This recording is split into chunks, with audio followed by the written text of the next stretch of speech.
what's up? This is Chosen, and this video is going to be diving into the Magma Dragon in the hard Doom Tower. I will show you both the team that I use on my main account, and then also a non-legendary team that is a little bit more accessible for a higher percentage of the player base. I'll show both of them in action, and we will talk about everything from the kit to showing those battles and have a full discussion about the Magma Dragon. So let's get into it.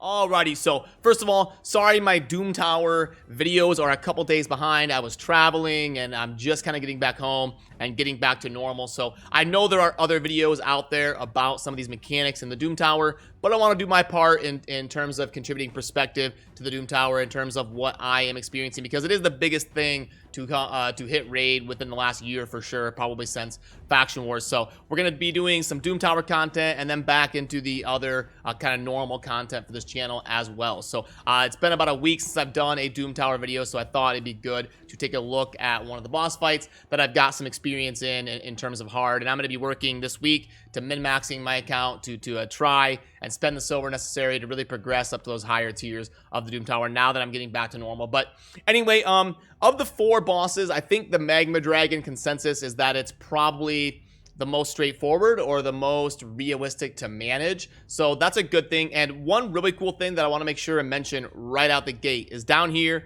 So at the bottom, they always list kind of what the boss is immune to. And it's typically, you know, the stun, freeze, stuff like that you can't really do to bosses. But the thing to note about the Magma Dragon is stun, freeze, sleep, hex, block, cooldown skills, fear, true fear, decrease speed. There was no provoke there. So you can place provoke on the Magma Dragon, and it means champions that do provoke, like War Chief, the Force Legendary Skinwalker that everybody thinks is garbage. He's actually S tier in this fight. And then also someone like Seeker, who has a provoke on their A1, super S tier for this fight. You want to be placing provoke on the Magma Dragon, and that will make your runs that much more consistent and that much easier to complete the boss. But I will go through the rest of the kit here just so you can get a baseline understanding of the Magma Dragon. We've got the A1. This is what it's going to be doing if you've got it under provoke. Attack one enemy, decrease the target's turn meter by 50%.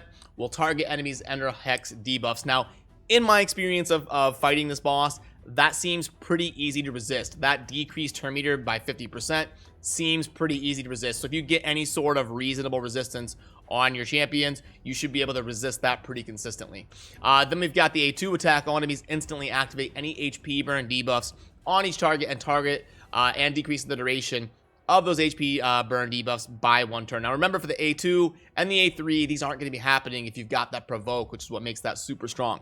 The A3, attack all enemies, place HP burn debuff for 3 turns, then steal 10% of the turn meter from each enemy under an HP burn debuff. Also place a hex debuff for 4 turns on the enemy with the lowest HP, and this debuff cannot be resisted or blocked. Then we've got the other passive besides the ability blocking one.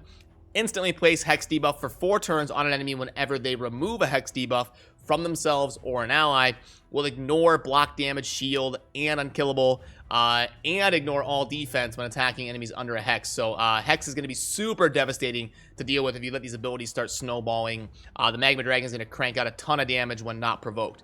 Instantly remove any HP burn debuffs placed by KULDATH. KULDATH is the name of the Magma Dragon, and replace them with a 15% continuous heal for 2 turns. So yeah, HP burn, not going to be super good when you are placing it on the Magma Dragon. But now let me go ahead and pull up these battles. First, I will show you the battle that I do with kind of my main team for my main account in the hard Doom Tower here. So let me go ahead and pull this up. And I believe this is level 80. Let me back out and look at the, 79, 80. So these will be fights on level 80, and I've got the footage right here. All right, so you can see here I've got Zavia, Battle, War Chief, like I said, is S tier, Draco, and Arbiter. Arbiter is there in case anything really goes wrong in the fight. She's there to do a revive and keep me rolling and get everything kind of functioning properly. And I believe in this fight somebody does die. Now I'm showing you a run on full auto. I can do it way better if I manual it, but I like to advertise my runs as full auto when I can. and you can get some bad RNG on War Chief not placing the provoke, and then somebody can end up falling over, and that's what Arbiter is there. Arbiter buffs the attack to make the run just a little bit faster. She also places Weaken, which is handy, but Draco does cover that base as well. And then mainly right there you see the Draco falling over, so she is there to pick the Draco back up if you get bad RNG and somebody falls over. And then Zavia just there for the DPS, the poisons, and the detonating. Battle there for the heals and the synergizing with Zavia to not only hit harder but to also detonate more poisons. So this team ends up working out pretty well. You've got the revive, the provoke, and then basically the debuffer and the 2 damage dealers to help me take it down. Usually in about a minute and a half or so, I would say the averages for this team. They can do a little bit better or a little bit worse depending on the RNG, but there it is. This one actually set my best time at a minute 10. Now I will stay in the hard Doom Tower. You can see there it's scrolling up to level 80 on hard, and this is my non-legendary team with basically a similar structure where we've got support and then also a blend of damage. So we've got the Royal Guard as my main damage dealer, and then I've got the 2 supports as the Veer and Apothecary, both some of the best rares in the game, amazing supports. Tayrell's there to break the defense and also kind of help with the aura, increasing the defense of my team. And then Seeker is there for that amazing A1 in this fight to place provoke on the boss and keep it from doing those devastating abilities and snowballing on my team. So this team works just fine. The only problem is I don't have revive. You could maybe try somebody like a Reliquary Tender, Haruspex, somebody with a revive in case you're worried about getting some bad RNG on something and you want the revive there. There are some options in the game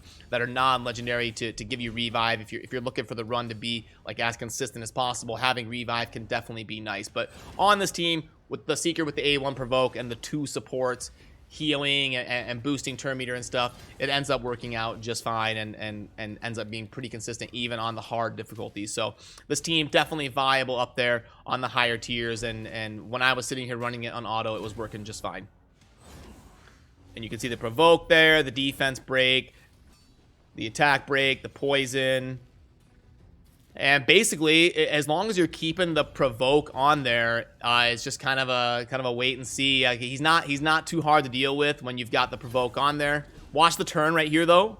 So he's provoked. He's gonna do the A1, and boom, you can see there it got resisted by my Seeker. So in my experience, it's pretty easy to resist that effect. The dragon does not seem to have a lot of accuracy. And if you're curious, I believe on stage 80 of the hard Doom Tower, he's got 165 speed. There's all sorts of resources floating around the community, all sorts of numbers and spreadsheets and stuff, and the Doom Tower is so new that we're all kind of diving in and learning these, trying to get these numbers ironed out and really get as accurate as possible with this stuff. But I believe the Magma Dragon is 165 on the speed, and the accuracy seems pretty low because my Seeker is always resisting. We'll watch again if I can place the provoke. Yep, okay, we got it there.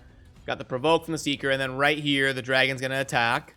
Boom, you can see it's resisted again. And I think my Seeker has like 100 resistance or something. It's maybe like 120, 130, but because I do have a pretty good Great Hall, but it's not like 250 resistance or something. So even without stacking it, I'm able to resist that pretty often. So there is the 2 different teams and 2 different ways that I kind of went after this fight.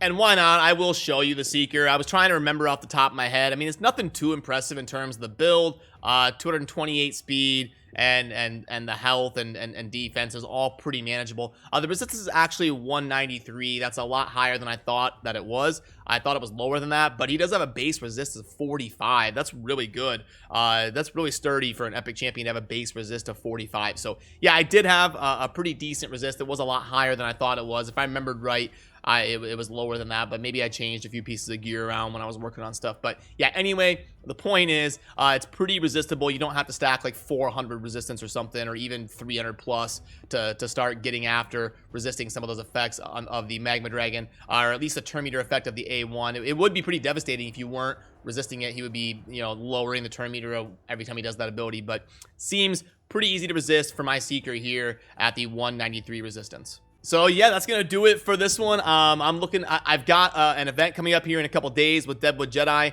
that I need to have a lot of silver set aside for. We're gonna be building a clan boss team from start to finish which can be super expensive. I have heard of people spending upwards of 100 million silver when you really need to min-max some of these later stages, so I'm a little bit hesitant to do that and really get broke on my silver until after that event. But I am looking forward to really diving in and doing some theory crafting and trying to blast through this Doom Tower on hard and then crank out some content here about the end of the Doom Tower. So yeah, let me know down in the comments how it's going for you so far, and if you're doing normal or hard, and kind of what your experience is, because it's an exciting time where we're all kind of walking through and learning this together as we work our way up the Doom Tower. So that's gonna do it for this one. As always, thank you for watching. Have a good rest of your day.